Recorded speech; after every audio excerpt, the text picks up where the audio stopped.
It's the letter that's made waves in the last 24 hours after England footballer Marcus Rashford sent a plea to MPs to provide free meal vouchers for 200,000 vulnerable children over the summer holidays. Well, after his letter was seemingly ignored by the government, Marcus insisted he would continue the fight. My mum was a single parent. She's got 5 kids that was all living in the same house. And that moment was the most difficult moment. You know, she was part of programmes like that you know, like food vouchers and stuff like that. And they used to help her along the way of trying to help take care of her family. I'm just hoping that the government make a U-turn on the decision to stop the free meal vouchers. And I'm just hoping they do it as soon as possible. Well, in just a moment, we're joined by Ferrari and Michelle Gayle with their view on this story. But first, we're joined by chef Jack Monroe, who has first-hand experience of struggling to feed her child because of financial reasons. Jack, thanks for joining us this morning. So, you know, lots of people are saying today, well, you know, children don't normally get these vouchers over the summer holiday. This is not something we do. Just explain, as somebody who has lived through this, who's relied on food banks to feed their own family, how important is a lifeline like this? It's absolutely crucial, and now more than ever, because more and more households are going to be struggling because of coronavirus. Will have impacted people on 0-hour contracts, people on low paid, low income work. So people are in even more difficult situations than usual because we are in unprecedented and difficult times. So to take away a lifeline like this now is just completely tone deaf and almost cruel. In what way did it help you and your family? What was the process?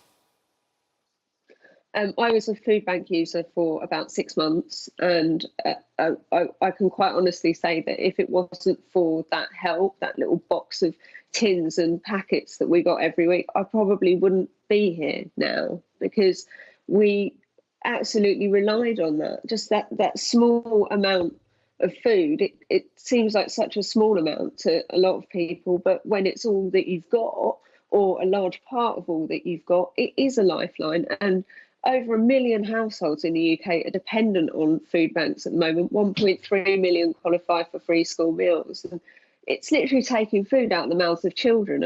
It's not justifiable. And what do you fear will be the result of this not being available over the summer for these children? Well, for some kids, a free school meal is the only hot meal that they get in a day. It's the only decent meal that they're guaranteed to have. So taking that away is taking away, you know, their only source of food, fuel and nutrition. And that can only have devastating consequences. Thank you, Jack. Thanks, Thank Jack. you very much indeed. Let's talk to Ferrari and Michelle Gayle now. Good morning to both of you. Morning. And Marcus's letter, it's quite lengthy, and it says asking you to listen to parents' stories. I've received thousands of insights from people struggling. Listen when fathers have told me they're struggling with depression, unable to sleep, worried sick about how they're going to support their families, having lost their jobs unexpectedly. Head teachers who are personally covering the costs of food packages for their vulnerable families. It goes on, and this is a very, you know, sort of a noble cause for him to take up. I suppose let's deal with the first issue first. And a lot of people would say, well, he's a wealthy footballer, why doesn't he pay? They've already raised an enormous amount of money, but if every footballer dipped into their pockets, then, you know, that would make a big difference. Well, I think that's a desperately hollow... Sorry, Michelle, go ahead. Oh, no, I was just going to say, this country has a record in history of treating the poorest in society, the children of the poorest in society, very badly. We used to send them down coal mines, we used to send them down chimneys. Let's not add allowing children to starve during the pandemic to that list. It's so inhumane at this time where you know, because there's some people saying, why doesn't everyone else get on with it? If I say to the MPs, you are in public service. If you're going to allow on your watch poor children to starve, shame on you. And what were you going to say there, Nick? Philip, I've heard the argument on my radio show, people saying he's a very rich footballer, why doesn't he help out? I think that's just a hollow argument. It doesn't fall to rich football players or TV presenters or actors or whatever it might be to help out what is the role of the government.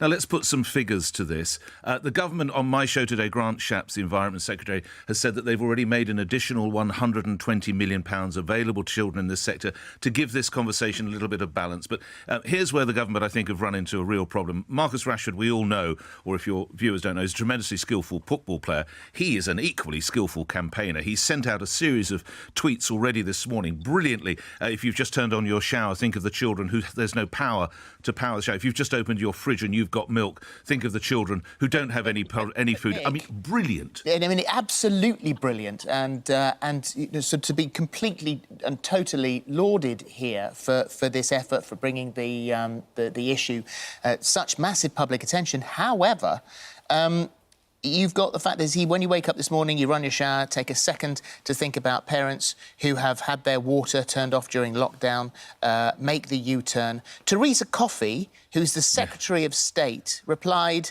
"Water cannot be disconnected, though." What the hell kind of reaction is that? I don't know. Let's be generous. Let's be charitable. Let's say that at number 10 and the other departments, they're focusing so hard on coronavirus, they are not alive or aware of other messages, because I'll be polite, that is at best leaden-footed. In reality, it underscores what a lot of people say about the Conservative Party, in that they don't really have a heart, and that they don't think of these people. And given the terms of the amount of money that we borrow, it will cost around 120 or 130 million pounds to feed these 200 children. I know that is vast. We've just had 600,000 more people lose their job in the last month, for which figures are available. That's going to cost £80 billion, the furlough scheme. Why can't we feed our children? Thank you. So I was going to say to you, Michelle, I mean, what is the likelihood of a U-turn on this from the government? There appears to be some real momentum gathered here. Is it something that we could see? It'll need more Conservatives to put their name to it, Holly. They've got a lot of problems on at the moment, and we may come to this. There's a lot of pressure from William Hague. You'll remember he was the leader of the party, Lord Hague, saying, not blaming the government, but saying the lockdown has gone on too long. Children need to be back in schools. The 2-metre rule needs to be 1 metre rule. They, just about every which way they look, Holly and Phillip, at the moment, they are under pressure. I don't envy them. They are doing their best. This is real issues.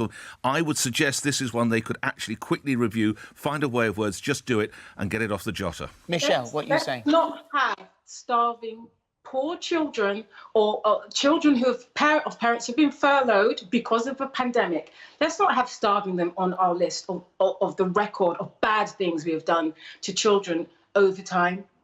It's appalling, and they need to do a U-turn. And I hope that they listen, they're not tone deaf, and they change their policy. There's another story involving children, actually, that I wanted to move on to now, that more than 2 million children have done no schoolwork. A study has found that more than 2 million children have done virtually no schooling during their time in lockdown. I mean, we were discussing all the way through this, the impact that this is going to have on our children's education. How damaging is this, Nick? This is hugely damaging, because what I fear it will do is that these are the children who were perhaps a little disadvantaged anyway, and what we will see is that the gulf will be even greater as and when our children come back to work, because this is a very broad canvas, but possibly if you've got a bit of money, you're able to provide them with a laptop. A lot of parents haven't got laptops, and it's those children who are being left behind. So the gap, as any leading education will tell you, the gap gets ever larger, and I'm a little confused, and I don't blame the children. I saw the pictures on ITV News, and I see them in the newspapers. A lot of children queuing outside stores, sports clothing stores, understandably, because they're there. Why can't we get some of them into classrooms too? Well, I mean, those the ones the pictures that we're looking at now sort of look like they're above, certainly above school age, certainly not beyond social distancing. That's for sure. Michelle, your thoughts on this? The issue about sending children to school has always been around safety. I don't think parents do not want their children to go to school. They do want their children to go to school, but they want to make sure it's safe. And I'm one of those people who, my child wasn't in the first batch of children that were allowed to go to school, but our school has now written and said, would we be willing to, if they can assure us of how they're going to proceed, would we be willing to send our children to school? And I said, yes, if you can show me how you're going to do it safely and you've actually managed to be doing it for a couple of weeks, then yes, I would send my children to school. So I think parents want to do it. They just need to be assured of how it's going to be done. And there, as Nick was saying, there could be a gap now between those who have been able to do their homeschooling and those who have been unable to do their homeschooling. And that's very sad. Or weren't encouraged to do their homeschooling. Well, it's hard. I'm doing homeschooling, and I can tell you it is one of the most difficult things I've had to do, balance with meetings and writing. It's so difficult. And I feel I failed my child, as far as I'm concerned. I am not anywhere near the level of a teacher. But I still want my child to be safe. And I know that he has paid the price for my bad teaching. He has.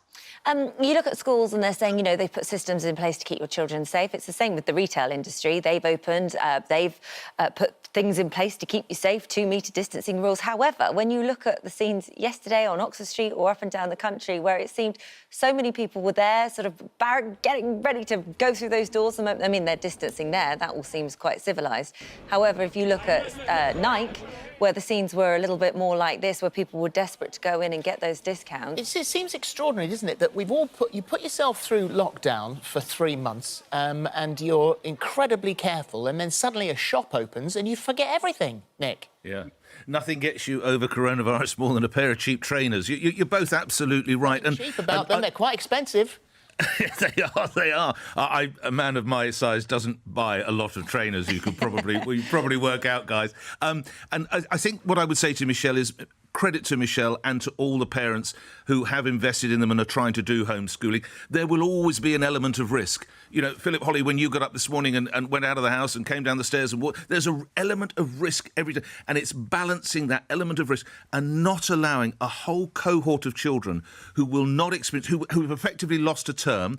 They may lose more than a term, and that will impact and impinge their life chances forever if we don't address that rapidly. What about you're talking about risk there. What about those shops? What about the queues yesterday? I mean, great. Obviously, everybody wants everything to get fired back up again. We want to keep people in work as much as humanly possible, get the economy chugging to a start. But still, when you look at those shops, think, well, why didn't you go on the second day? Maybe it's a little bit quieter day. Is it due to prices? Some stores have cut their prices by 70% to encourage people in. I think it's just a giant release, isn't it? I think that just at last they can get out. They've been cooped up. They probably do want to go out with their partners, their husbands, their wives, their children, and just to get out there. And to be honest, as long as we observe social distancing, Lord only knows the economy needs it. So if you've got it, go and shop. But as you rightly point out, that particular sports store, it did appear they rather lost their way there. Michelle? It's a combination of things. I know my cousin went to that Nike shop and left because he said the queue was too long. But yeah, people are dying to get out, do something different. People have had shoes that they need. They actually need shoes and clothes and haircuts. Please, hairdressers open soon. So I think it's a combination of things. But also, I think ever since Dominic Cummings and that whole escapade, people have completely changed their view of lockdown. Maybe all of those people out there outside the Nike store yesterday were just testing their eyes. We've got... Michelle, I want to talk to you about this one as well. COCO Pox has come under fire. Coco the monkey under fire from former Labour MP Fiona Onasanya, who has written to Kellogg's asking why they chose that animal to represent the chocolate-flavoured cereal when Rice Krispies use 3 white boys. Mm-hmm. She's asking a question on behalf of herself. It's a valid question, but what I fear is the whole Twitter storm about it, which becomes about, oh, this racism thing is so trivial. No, people are not marching to stop a monkey being on the Coco Pops box, okay?